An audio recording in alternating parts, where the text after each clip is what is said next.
Gênesis capítulo 35, versículo 1.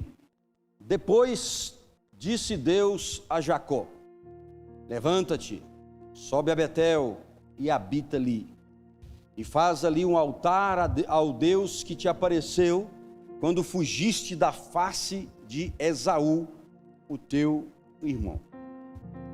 Pai, fala conosco, Deus, glorifica o teu nome. Derrama a tua palavra que não volta vazia, mas primeiro ela faz o que lhe apraz. Aquela que Isaías nos ofereceu de graça. Venha, coma e beba de graça. Que nada tire do nosso coração, que eu e a igreja possamos crescer na tua palavra. Espírito Santo, com a sua liberdade sempre de cravar em nosso coração, de nos dar entendimento, revelação da tua palavra, que seja sempre para a glória de Deus, em nome de Jesus. Amém? Vamos nos posicionar, porque eu li só um versículo. Dentro da história, dentro do contexto desse versículo, nós estamos falando de Jacó. Esse momento em que Deus dá essas direções para Jacó, o que antecedeu a vida de Jacó, ele já havia mentido para o pai, já tinha pegado a bênção da primogenitura, já tinha fugido, já tinha feito o altar de Betel, criado a Betel, ele já tinha conhecido Labão, casado com as duas filhas de Labão, já tinha voltado, ele já tinha passado o Val de Jaboque, tinha tido um encontro face a face com Deus, já tinha sido o nome transformado naquele momento para Israel, apesar da Bíblia chamar ele de Jacó, porque Israel seria o futuro, ele aqui é chamado de Jacó, mas tudo isso tinha passado. E aí ele tinha encontrado com Esaú pelejou para ele ir com ele, mas ele estava sempre, Jacó, eu acho que ele era mineiro, ele era sempre desconfiado, e ele sabia se Esaú tinha perdoado ou queria matar ele. Ele falou: não, você vai nos seus cavalos aí, eu vou aqui em Passos Curtos, está lá em Gênesis, um pouquinho antes aí. E aí ele fala: então eu vou deixar homens para te proteger. Ele falou: não, está tudo bem, nós também, vai para lá.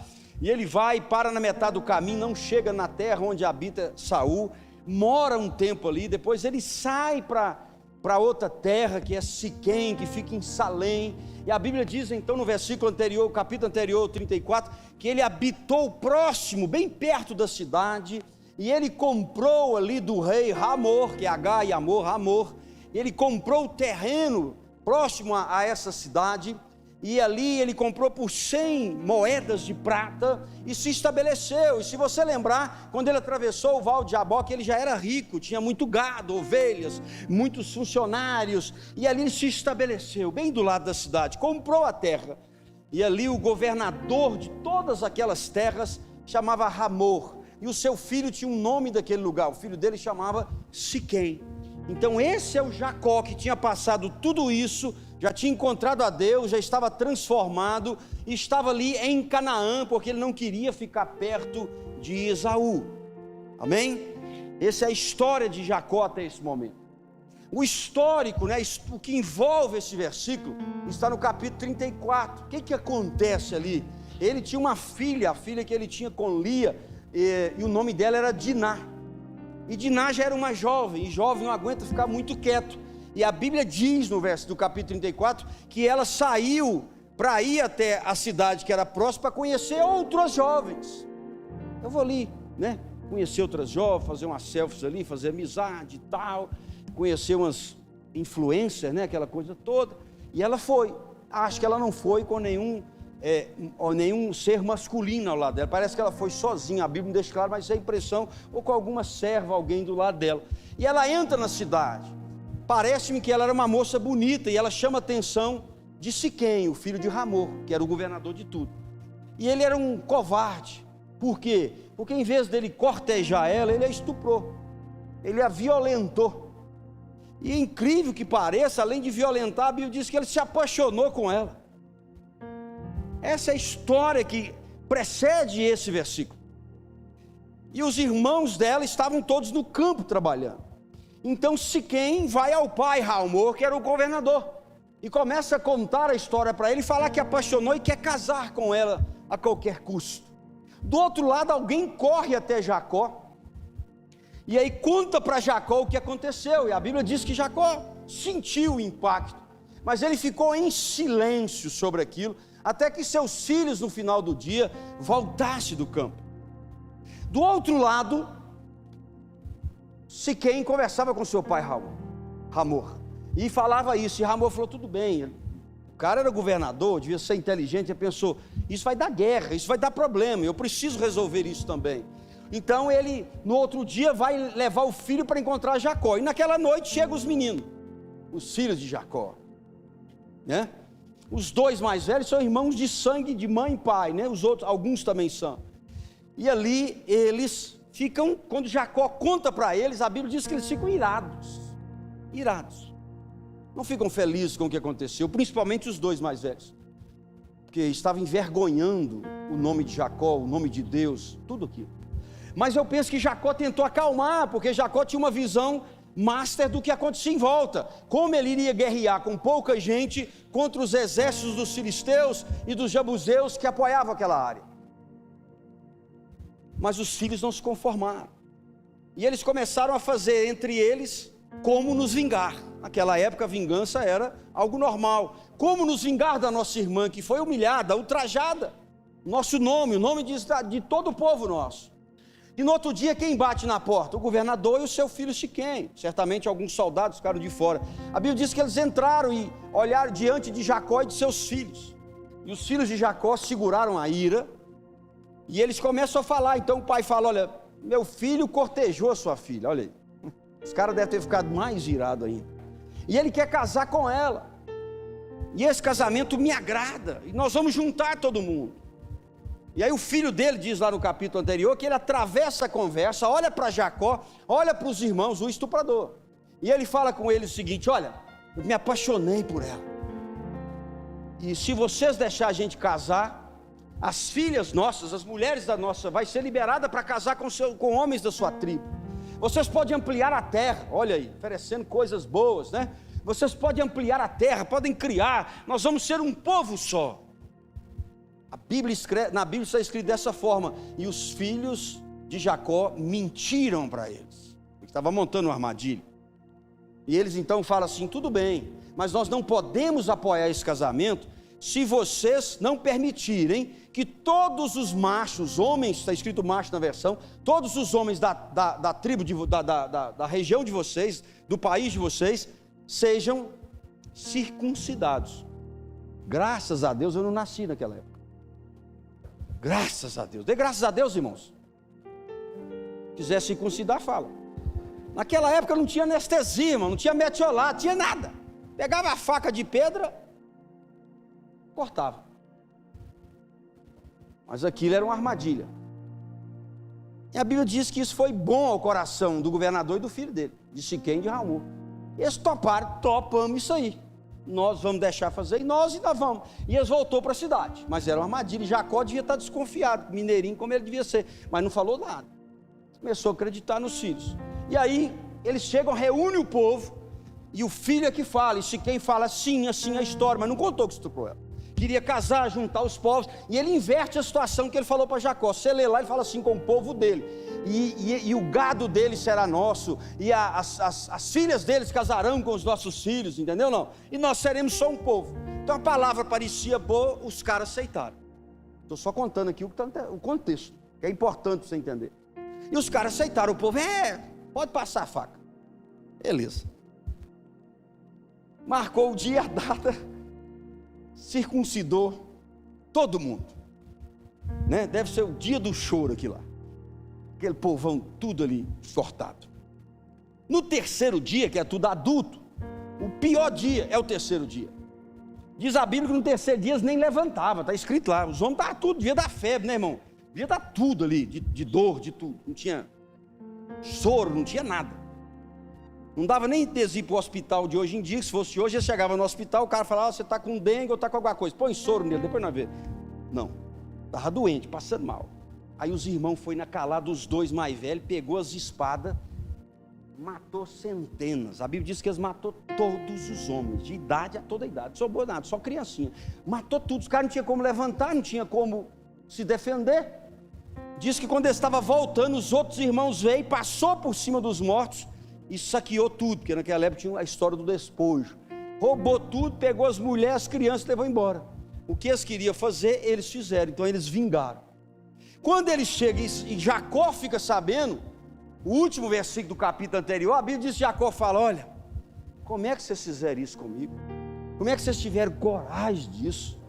Nós somos pequenos, agora deve vir os filisteus e os jebuseus, e tudo que termina com eus, porque é muito, se ler na Bíblia, é muito que termina com eus, vai vir tudo contra nós. E ele diz assim: e eles vão, e vocês vão aniquilar a minha família. É o que está escrito. Jacó travou ali. Jacó sabia que a guerra seria eminente, seria fatal para o grupo dele. Entenderam o contexto, amém ou não? Por isso eu li só um versículo. Então, quando Jacó estava ali abatido, triste, vendo a guerra eminente que poderia se aproximar, não era certeza ainda, os filhos saboreando a vingança, Deus chama Jacó, porque Deus tinha aliança com Jacó. E aí é o versículo que eu falo. Depois disso, Deus falou com Jacó. Isso é bastante importante. Então, ou seja, foi um dos momentos. Jacó teve muitos momentos difíceis na vida, mas eu entendo que foi um dos momentos mais complicados da vida de Jacó. Os filhos mentiram, o enganaram, mataram e trouxeram a guerra à sua porta. Ele não sabia o que fazer. Jacó travou pela primeira vez. Então, era um momento muito complicado. Só que aqueles momentos que são complicados para nós, para Deus eles se tornam sempre oportunidade para revelar a glória dele, nos curar e mudar o curso da nossa vida. Amém ou não? Domingo passado eu preguei sobre pilares. Eu vou falar um pouco sobre pilares. Domingo passado você viu que Deus trouxe pilares aqui, com relação bacana para a nossa vida. Recebemos muito testemunhos domingo passado, para a glória de Deus, fiquei feliz com isso. Nós vamos falar de novo um pouco de posicionamento sobre tudo isso. Então, como foi com Jacó, queridos? Todos nós estamos propensos a ter esses momentos, a ter essas angústias, essas incertezas. E aí Deus vem para nos ajudar. O interessante é que, por maior que seja a decepção, por maior que seja a dificuldade, por mais tempo que ela dure, Deus sempre está conosco. Isso não é um jargão, isso é uma realidade. Você precisa absorver isso dentro de você. Isso não é um jargão, isso é uma realidade. Aprenda uma coisa: não existe luta para sempre, não existe desafio que dure muito tempo, mas homens e mulheres que vencem desafios através da fé, duram para sempre. Bem ou não? Essa é a diferença. Então não olhe para o desafio como fim, não olhe para a luta como se isso é determinante na sua vida, mas olhe que se você opera a fé, você vai ser eternamente vivo, porque mesmo que nós morramos, Ele prometeu que nos ressuscitaria. Amém ou não? Então vamos viver com a fé e não deixar que a situação nos domine. Fica com os versículos abertos, aí a gente vai caminhar dentro desse único versículo. Primeira coisa que Deus fala com Jacó está na parte A. Deus fala com Jacó: levanta-te. Ou seja, Jacó, mostra o que te domina, se é o desafio ou se é a fé. É isso que Deus quer dizer: levanta-te.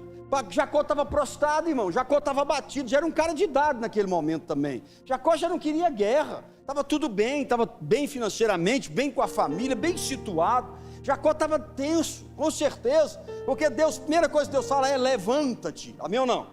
E Ele não está falando de levantar as pernas, o corpo. Para mim, Jacó estava abatido na alma. Amém ou não? Jacó estava abatido na alma. Abatido psicologicamente tem uma solução, parece que mais rápida. Abatido momentaneamente passa, mas quando a gente fica abatido na alma, é uma guerra diferente. Não é verdade?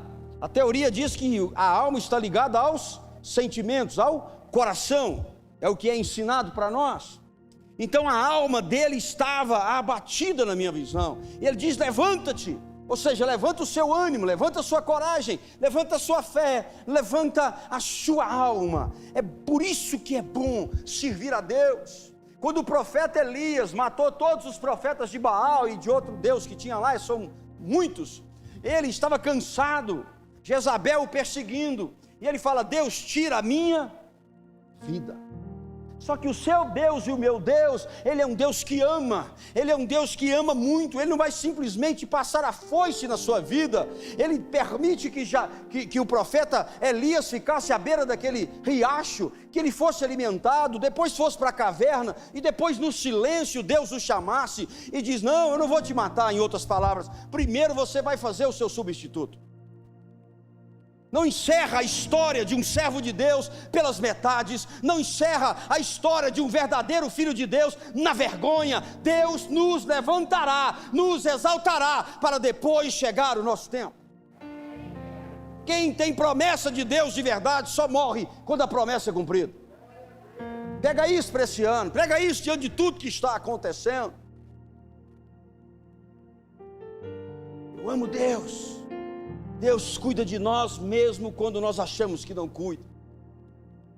E Ele fala: levanta-te, Jacó, levanta-te. Levantar é mudar o posicionamento. Será que algum de nós não está precisando nesse ano mudar mais alguns posicionamentos? Tem um de semana passada, não esquece não. Muda, eu estou tentando mudar aqueles posicionamentos na minha vida. Sou igual você, precisando disso. Então eu acredito que Deus, dentro dos seus planos, do seu amor, do seu cuidado, da sua bondade, Ele deixa esses acontecimentos desafiadores para que nós possamos, como os verdadeiros filhos, permitir não, mas vivenciar que a glória dEle se manifeste através do milagre sobre o nosso desafio. Amém ou não? É isso. Jesus, diz os apóstolos, essa criancinha que nasceu aleijada, a culpa é do pai, é da mãe, é de quem? Não é de ninguém não. Ela nasceu sim para a glória. Olha para o teu problema amanhã e fala: problema, é para a glória de Deus. Você tem fim na minha vida, você tem tempo de vida, problema. Tem gente que reclama tanto, que chora tanto, que ela mesma põe o problema na UTI. O problema nunca morre, ela não deixa o problema acabar, ela se apega ao problema, ela vive o problema, e o problema domina ela. Mas Deus trouxe nessa noite para dizer: você não tem que viver o problema, tem que viver a minha bênção, tem que viver a fé em mim, tem que viver o meu amor sobre você. É isso. Isso muda vidas, histórias de verdade. É mudar o nosso posicionamento. Deus pode até permitir que um filho seu, José, ir para o fundo do poço, mas depois Deus o coloca em lugares altos. Deus pode permitir que um filho seu, querido, aos olhos humanos, pode ter acabado o tempo da promessa, Abraão e Sara, mas no último segundo Deus cumpre a promessa. Deus pode até permitir que um filho seu, Jesus Cristo de Nazaré, morra, mas Ele vai ressuscitar, como a mim e a você, se nós crermos até o fim. Aleluia.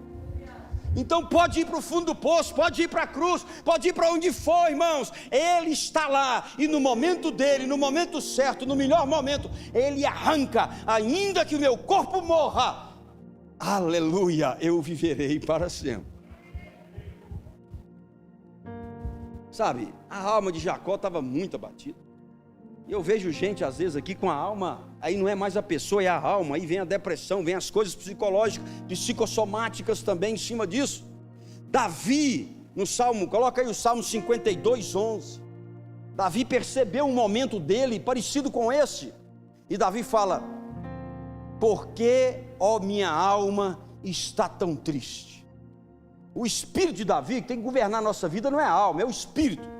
Porque a carne não milita contra a alma, a carne milita contra o espírito. E o espírito é a vida que vai voltar, o espírito que Deus deu que volta. Onde o Espírito Santo comunica entre nós e Deus é com o espírito.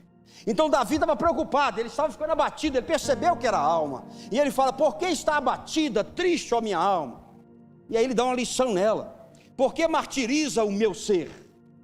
Às vezes, irmão, você está tratando o psicossomático, às vezes você está tratando com medicação, mas às vezes o problema está na alma, e o que cura a alma é ação espiritual.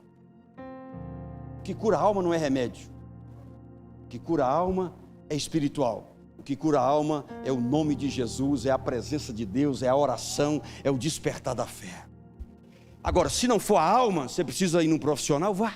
Amém ou não? Se cuide, tem nada errado nisso. Mas Davi está dizendo: o problema não está comigo, eu não estou doente.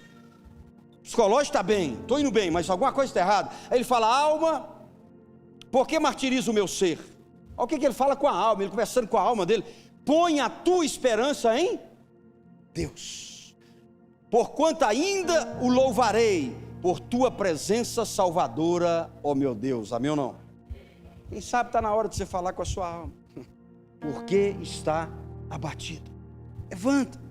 Isaías 52:2, o que Deus está falando com Jacó, levanta-te. Isaías falou de uma forma mais clara ainda: sacode o pó que está sobre ti. Irmão, deixa eu fazer uma pergunta para você. Você chega em casa, onde é que o pó está? Nos móveis, que estão o quê? Parado, e que ninguém limpou, sim ou não? Não é limpou porque é irresponsável, não deu tempo, né?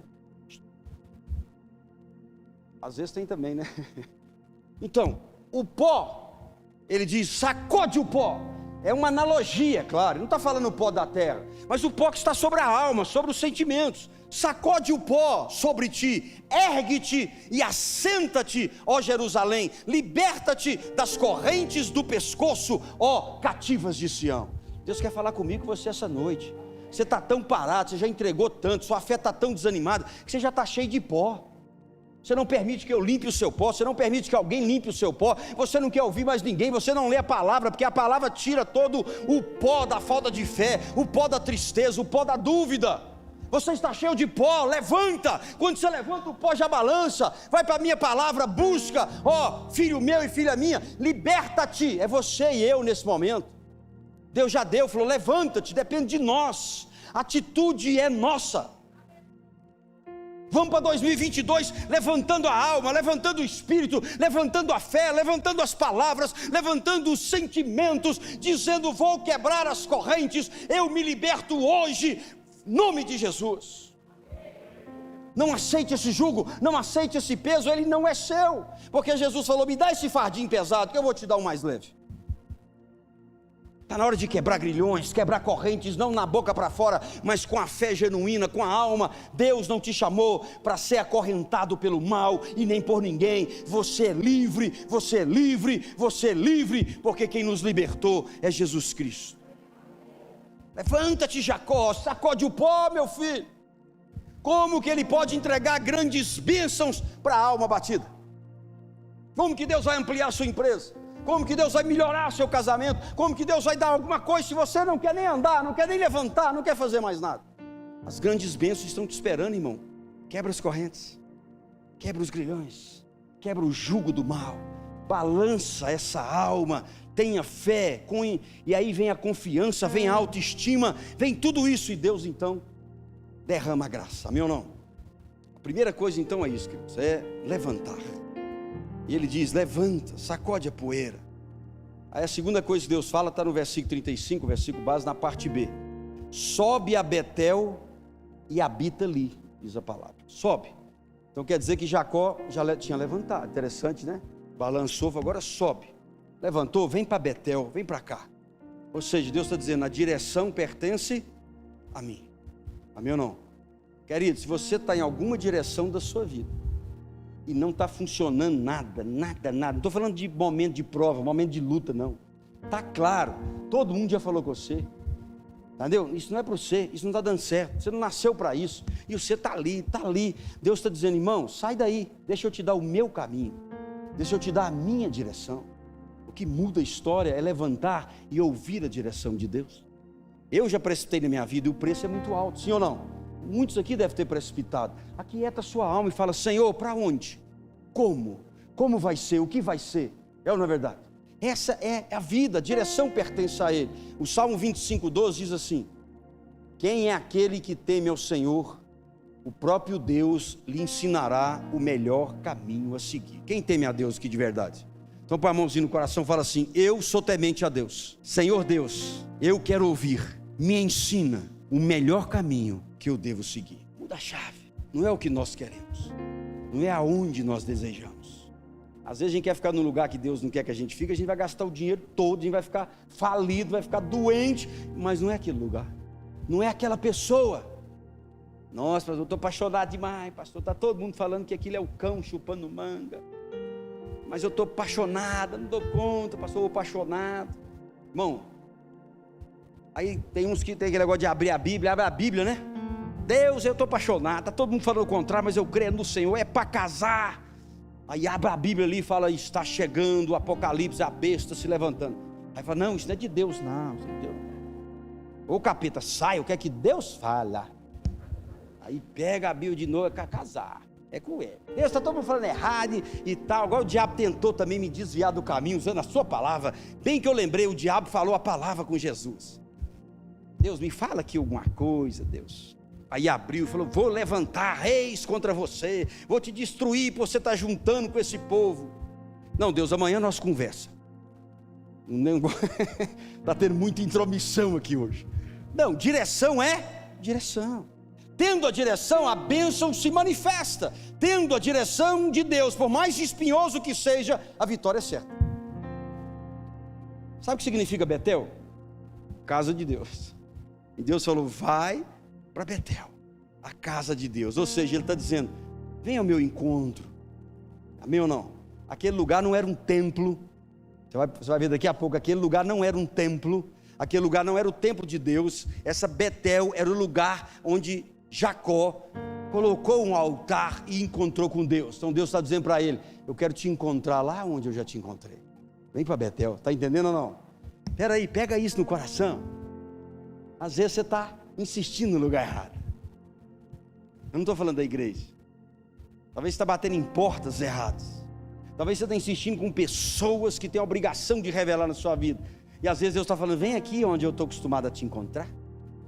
Ele está falando com Jacó, é isso, vem a Betel, vem ao meu encontro. O lugar de Betel é intimidade, é lugar de adoração, é o lugar onde você e eu vamos nos derramar diante dele, e quando eu derramo diante dele, ele cura minha alma. Estou falando, vem Jacó para Betel, vem onde você está acostumado a me encontrar, que eu vou curar a tua alma, eu vou te dar a cura de tudo isso. Tem pessoas que quanto mais adoece, menos quer vir à igreja. Eu costumo falar, gente, quanto mais você doente está, mais você precisa vir cá. Semana eu aconselhei um por telefone, aí ele contou a história toda, falei, irmão, não tem condição de ir aí, porque eu estou assim, assado, aconteceu e tal. Falei, irmão, corre para cá, irmão. Corre para cá, porque agora que você precisa aqui mesmo, é agora que nós queremos te ajudar. A Seara Viva não chuta quem pecou, não. A Seara Viva gosta de levantar, de ajudar, de cuidar. Vem para onde você encontrou, porque foi aqui que ele reconciliou com Deus há um tempo atrás. Foi aqui que ele reconstruiu a vida dele, o casamento dele. E agora ele teve um problema e vai embora. Não, irmão, quando você estiver doente espiritualmente, se Deus o livre você cair, vem para cá, irmão, nós queremos cuidar. Nós queremos que Deus tenha o encontro com você de novo. Isso é Deus, é por isso que nós apaixonamos por Deus. Enquanto a vida, Deus trata. Enquanto estamos sobre a terra, Deus perdoa. E ele chama Jacó, vem para cá. O Salmo 23, do versículo 1 ao 3, você conhece bem. Diz assim o salmista Davi, o Senhor é meu pastor e nada me falta. Em verdes pastos ele me faz descansar, e para águas tranquilas ele me leva em paz. O que ele está falando? O caminho que Deus tem para mim vai ter pasto verdejante. O caminho que Deus tem para mim vai ter águas tranquilas. Se as águas estão turbulentas, se você está num deserto seco, chama Deus para te mostrar o caminho. Sai daí logo. Restaura-me o vigor e me conduz nos caminhos da justiça, por amor do seu nome. O que ele está falando? Eu quero esses caminhos, esses pastos, eu quero essas águas, eu quero os seus caminhos, Senhor. Aí Jacó teria que ir para Betel, mas só não basta isso. Deus no mesmo versículo fala assim, só para Betel e habita lá. Habitar é o que? É passar rápido? Não, habitar. Olha que interessante. Jacó tem que ir a Betel, não é por pouco tempo não, é para habitar. Amém? Então, às vezes Deus te trouxe para um lugar, ou te leva para um lugar, você só pode parar na hora que for o tempo de Deus, irmão.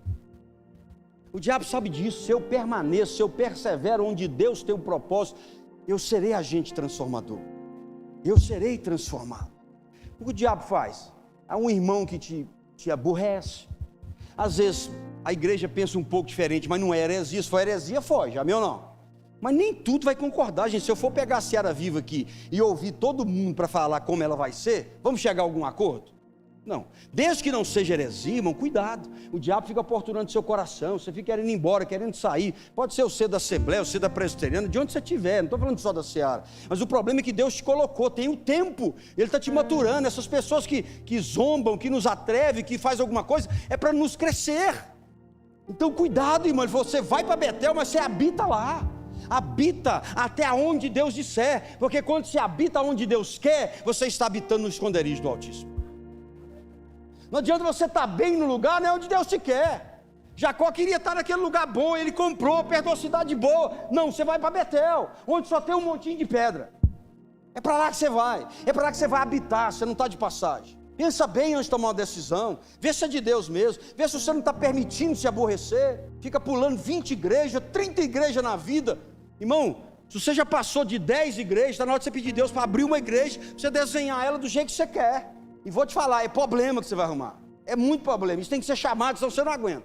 Pastor, para mim só tem dois, por chamado e por dinheiro, não tem outro jeito de tolerar isso. Eu por chamado, é verdade, eu não ganho nada com isso, e por amor, amém ou não? Eu amo o que eu faço, eu amo estar aqui. Mas não é isso, só tem dois caminhos. Então ele fala, você vai habitar lá. Então, irmão, habita, espera Deus falar.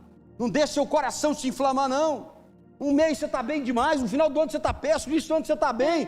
A Bíblia diz que pensamento dobre. Um dia você quer estar num lugar, um dia você quer estar no outro. Um dia você está feliz, apaixonado, um dia você está triste com aquele lugar. Um dia você quer andar com a pessoa, um dia você não quer. Irmão, firma. A Bíblia alerta sobre isso. Olha, firma o taco e vamos embora, gente. Vamos tocar o barco. A não ser que Deus dá a direção. Aí a gente vai. Então ele falou, você vai habitar lá. Às vezes não está na hora de você dar uma quietada. Às vezes está na hora de dar uma sentada. Deixar Deus trabalhar. E Deus não trabalha só com coisa que vai te fazer bem, não. Aumenta a minha fé. Você acha que vai vir o quê? Bomba, é ou não é? Me dá paciência. O que vai acontecer? A sogra e o cunhado 2 meses na sua casa. Me dá paciência. Paciência, ele vai levantar gente que tira a sua paciência. Não é verdade? Então, vamos desfrutar da bênção onde Deus nos quer. Amém ou não? Então você vai habitar em Betel. Aí ele diz assim, Gênesis 35, edifica um altar a Deus que te apareceu, né? Não, desculpa. Aí você vai habitar ali, é um tempo de dedicação, um tempo de gerar raiz, um tempo de perseverar. Irmão, qual é a palavra que mais leva as pessoas ao sucesso? Perseverança. Junto com resiliência. E para nós servos de Deus, acima de tudo, alicerçado sobre a fé. Amém ou não? É isso, queridos. Ou seja, Betel é a casa de Deus, Betel é o lugar que Ele colocou, o caminho que Ele queria, onde estavam os propósitos dEle. Não abra mão, não deixe ninguém te tirar da onde Deus te colocou. Sim ou não? Aonde você colocar a planta dos seus pés será? Eu vou abrir um parênteses aqui, irmão, eu sofri uma vez tanto com isso. Eu era jovem na fé ainda e Deus me deu essa campanha. Deus deu a campanha? Não. A igreja que eu pastoreava tinha essa campanha, aonde plantar a planta dos seus pés.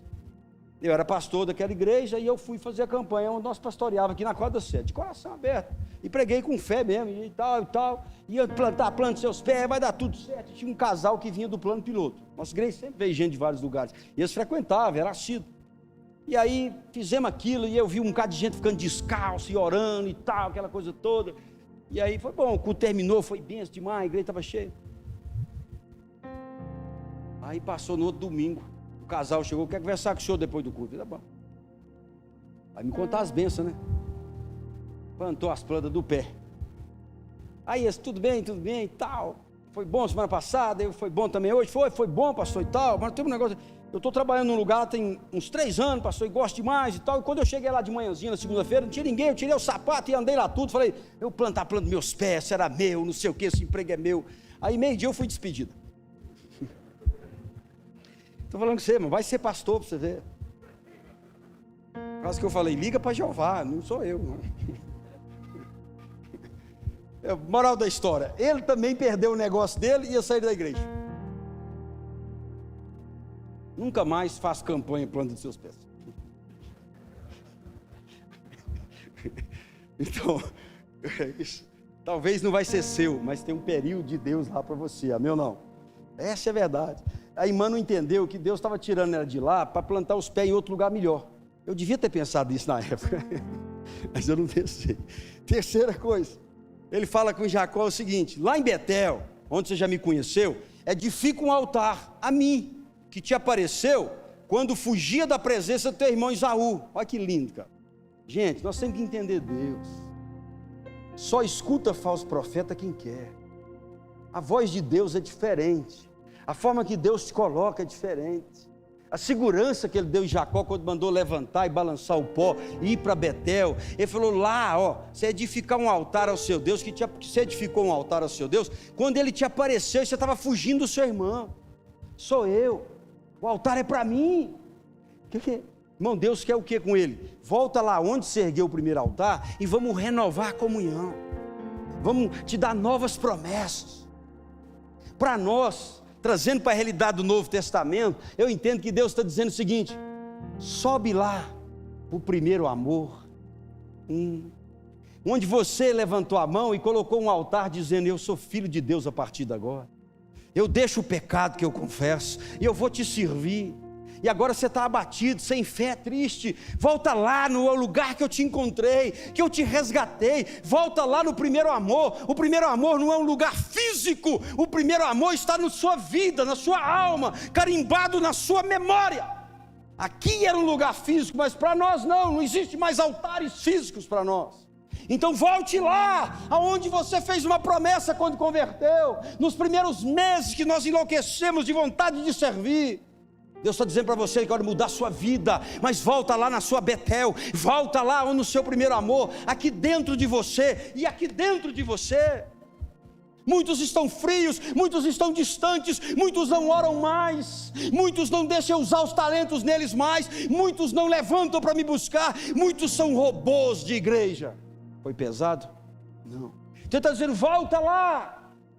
Quando Deus te chama para voltar onde Ele está acostumado a encontrar, Ele quer dar novas alianças, novas promessas. Esse tipo de altar aqui que Ele está falando não é o altar de sacrifício. Aquele que o profeta Elias montou era de sacrifício.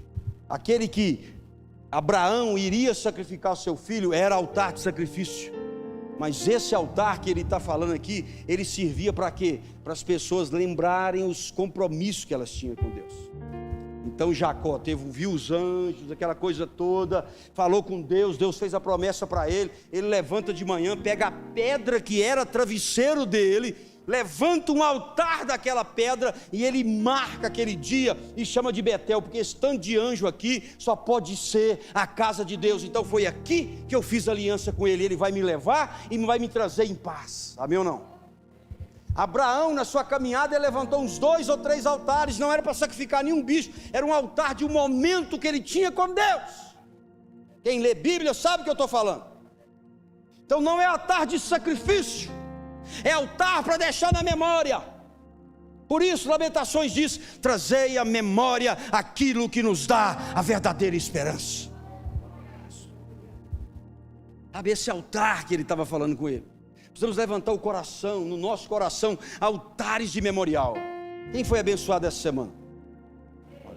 Pega essas bênçãos todas, chega em casa hoje, você não vai pegar pedra nem nada, você vai dobrar o joelhinho ou em pé mesmo, vai falar: Senhor, nessa noite eu cravo na minha memória um altar de lembrança, para quando eu passar alguma luta, eu lembrar quão bom o Senhor é para mim. Eita! É isso que ele queria de Jacó. Jacó, a primeira vez você levantou um altar para lembrar de mim, então volta lá. Quantos altares de agradecimento você já fez? Você chegou aqui desesperado hoje? Lembra dos altares de boas lembranças. Todos nós temos. O mesmo Deus que te tirou daquela situação ou a mim, Ele é o mesmo, imutável, não muda, não modifica nada. Ele está pronto, desde que você traga à memória o altar de lembrança. Aleluia. Você começa orando dizendo: Deus, o Senhor que abriu aquela porta, Deus, o Senhor que me curou daquele momento, Deus, o Senhor que salvou meu filho, o Deus que eu estou orando é o Deus. Aí você está fazendo o quê? Levantando um altar de lembrança. Você está falando: eu sei o Deus que eu estou falando. Sabe o que vai acontecer? Quando você estiver na metade do altar, Ele vai falar: eu te conheço nesses altares. Araxa.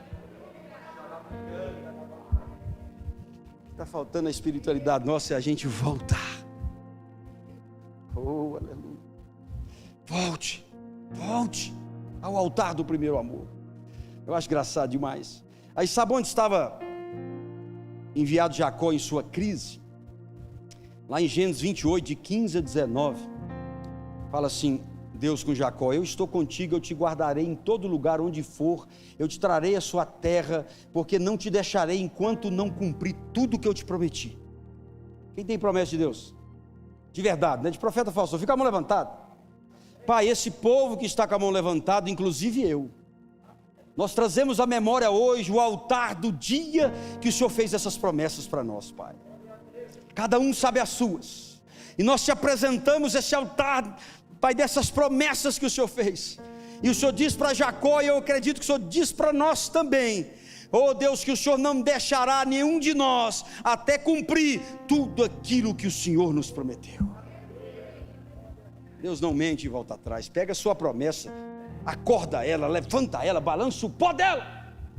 Se foi Deus, vai acontecer. Então, olha o que diz o restante. Jacó acordou do seu sono e fez o seguinte comentário: na verdade o Senhor está neste lugar e eu não sabia. Então sentiu medo e exclamou: quão temível este lugar, certamente não é outro senão Betel, a casa de Deus. Jacó falando. Isso eu voltei lá atrás. Eis que encontrei a porta dos céus, levantando-se antes do raiar do sol. Ele tomou a pedra que era seu travesseiro, colocou em pé como um pilar, derramou óleo puro sobre o topo dela, e aí disse: a este lugar ele deu o nome de Betel, casa de Deus, embora a cidade chamava-se anteriormente Luz. Todo cristão precisa ter as marcas de Cristo, de alguma forma. O apóstolo Paulo, em Gálatas 6,17, que os nossos altares hoje são outros. O apóstolo Paulo, eu interpreto aqui, não estou dizendo que ele disse, mas ele fala assim: desde agora ninguém me deixa inquieto, porque eu trago no meu corpo as marcas de Cristo.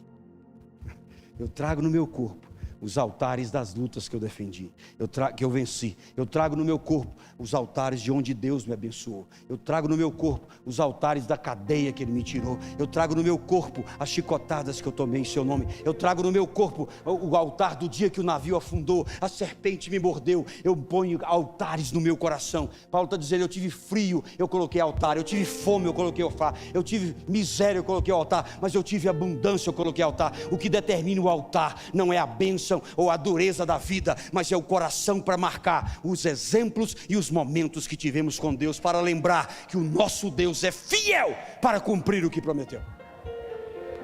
Pega isso, muda de postura.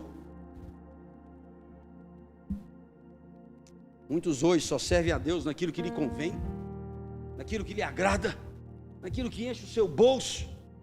Não, queridos, não devemos servir a Deus só na necessidade, buscá-lo só quando precisamos. Devemos ter honra em adoração a Ele. Muitos nem valorizam o horário de adoração no culto. A gente vê pessoas no celular, pessoas perdidas. Não, meu irmão, vem para a igreja, faça um verdadeiro louvor, cultue o seu Deus. Saia do automático, chega aqui e se derrame. O sonho é o dia que a gente abrir os olhos e falar: quem estava louvando? Quem estava louvando? Eu não sei, porque eu vim aqui para entrar através dos louvores que eles estão ministrando diante do Santo dos Santos, diante do seu trono, com ousadia, dizendo: sou o seu filho. Estou aqui para agradecer. Estou aqui com os altares que eu levantei de gratidão no meu coração. Voltar a ser cristão verdadeiro. Agora, edificar altares, vou encerrar. Edificar altares dá trabalho. Sim ou não? Sim. Para edificar eu tenho que trabalhar. Mateus 11:12 diz assim: o reino dos céus é tomado à força, e pela força se apoderam dele. Força da oração, força da fé, força de um bom jejum, né? Força de atitudes. O reino de Deus é tomado pelo esforço.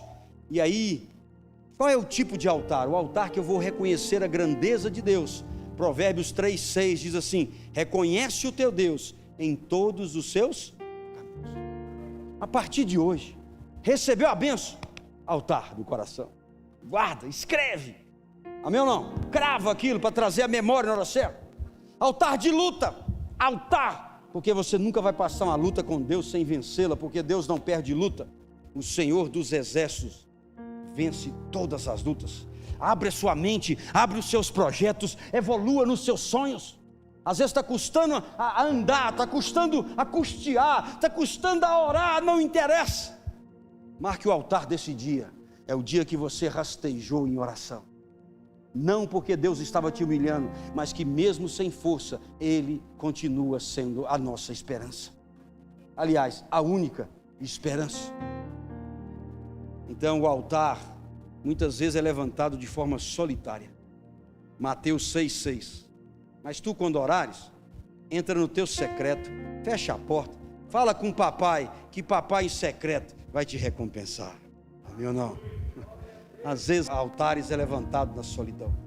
É ali que a gente chora. Uma vez em 1900 e vai lascada, que eu já estou ficando velho mesmo, de verdade. Não tem mais como voltar. Eu cheguei do meu trabalho em Brasília, caminhava, acho que 2 quilômetros lá, mais 2 famosos, a gente tinha pouco dinheiro, ganhava R$700, pagava passagem para Brasília, voltar. Praticamente eu não almoçava.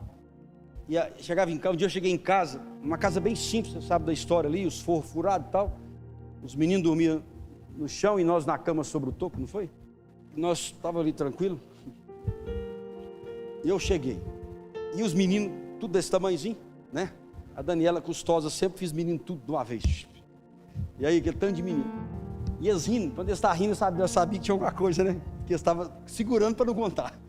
A Daniela, no fundinho dessa casa simples, humilde, passando dentro do nosso quarto, ela descobriu um pedaço lá. Quando eu cheguei, nunca vou esquecer isso na minha vida, os meus poucos livros estavam ali, minha Bíblia estava ali, lembra? Ela tinha colocado um tapete ali, um negocinho, uma cadeirinha, e ela falou, esse lugar é o lugar para você orar. Eu nunca num lugar vi tanto anjo naqueles próximos meses e anos, nunca ouvi tanta voz de Deus. Eu lembro de uma pessoa que duvidava e ela quis chegar lá, e quando ela foi chegar, ela simplesmente não conseguiu chegar, né? E foi ao chão. E ali Deus curou tantas pessoas naquela casa, não eram os pastores, Deus levava as pessoas, e aquele cantinho, ele tinha um negócio que quando eu chegava, ele estava lá, porque ele sabia que era o cantinho de altares com ele, de renovação. Quando nós passamos a chave naquele cantinho, eu nunca mais consegui ter outro. Eu sonho, eu tento, eu faço de tudo. Não perca o seu cantinho de oração. Não perca o seu quartinho de guerra. Não perca a toalhinha que você ajoelha sobre ela. Tudo isso é um altar que Deus vai falar um dia, como falou com Jacó. Volte lá, aonde você me encontrava. Volte lá. E eu volto a repetir, não é um lugar físico, é mente, alma, espírito, joelho e oração. Última coisa sobre o altar. Não existe mais sacrifício na minha visão. As igrejas pregam, você tem que pagar o preço, você tem que sacrificar. Ou Jesus já pagou o preço todo lá, ou o sacrifício dele é suficiente, ou é balela o que nós acreditamos. Se eu tiver que pagar preço, se eu tiver que sacrificar para que alguma coisa aconteça, está errado. Agora, uma coisa a Bíblia é clara, nós temos que renunciar. Não tem que pagar preço. Tem que renunciar o meu tempo de lazer às vezes. Tem que renunciar o meu dinheiro às vezes. Tem que renunciar mais um serviço às vezes.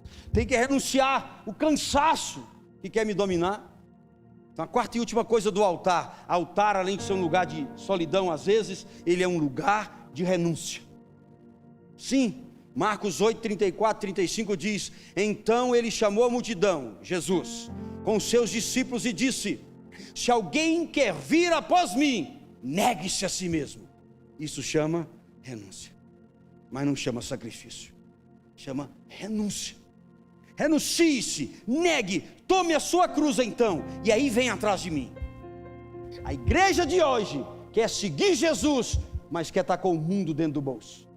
A igreja de hoje quer servir Deus, conhecer Deus, mas não quer renunciar às coisas boas que o mundo oferece, sim ou não? O seu altar, para virar a chave da nossa vida, é lugar de renúncia, negar a nós mesmos. E Jesus termina com uma frase muito forte do versículo 35, eu acho ela muito forte. Pois quem quiser salvar a sua vida, vai perder a sua vida. Mas quem perder a sua vida por minha causa, pelo Evangelho, salvará a sua vida. Ou seja, quem renunciar a sua vida por minha causa, não perderá, mas ganhará a sua vida. Guarde isso. Esse evangelho pregado hoje sem renúncia, ele é incompleto. Ele é enganoso. E ele é perigoso. Não é mais o mundo que está entrando na igreja, já entrou em várias. Mas é o povo que está indo levar a igreja para o mundo. Abraçando os altares do mundo. Adorando com as músicas do mundo. Vivenciando o tipo de sexo do mundo. Vivenciando o jeito de ganhar dinheiro do mundo. E se chamando lá fora de igreja.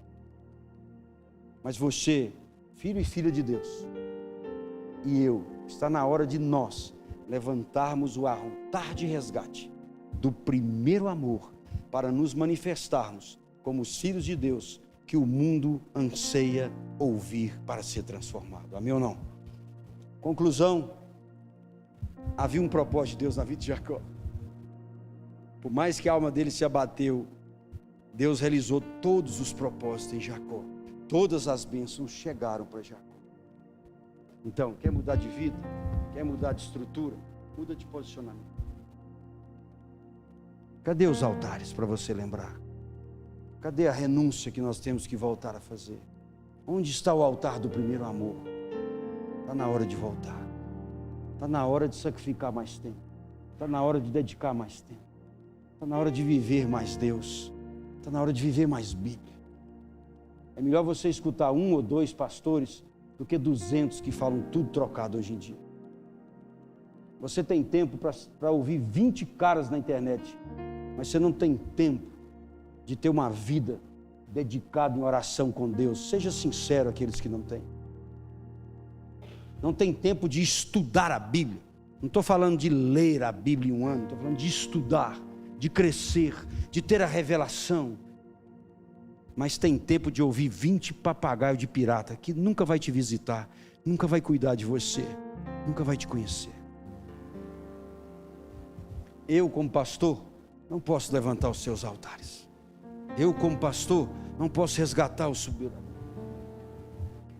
Mas existe um Deus que, através do Espírito Santo, habita aí dentro, doido para te levantar, doido para chorar com você de dor, doido para colher suas lágrimas, doido para mudar a sua situação, doido para dizer que saudade eu estava de ouvir a sua voz.